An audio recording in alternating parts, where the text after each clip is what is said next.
I'm with this nationalist guy, the big monarchist, who explains that the South is already being replaced, that the national education system is a globalist matrix designed to create little nobodies, all in line with the Kalergi plan.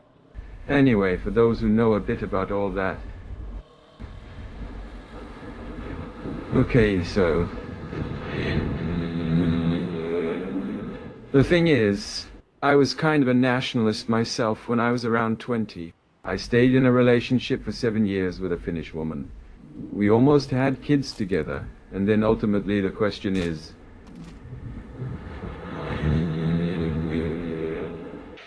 you have to define what white even means.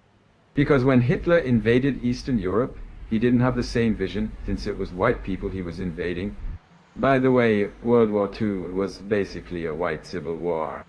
So the vision of nations has actually changed over the last 60 years.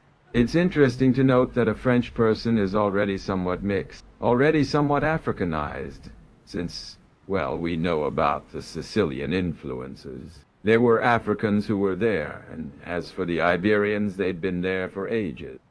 So what is a white person? Supposedly it's someone very fair-skinned, with blonde hair and blue eyes, the Aryan concept. Though we need to define the rates of Aryanism among French people.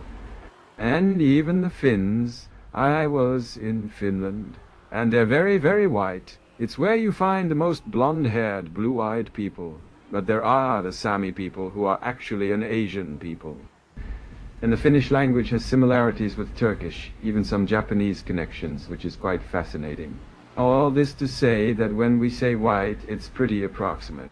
And I thought the nationalists would at least have some rigor about it, but it makes me raise an eyebrow. I think it deserves a proper debate and a real definition. What is a white person? What's a French person? I'll leave you with that. See you next time.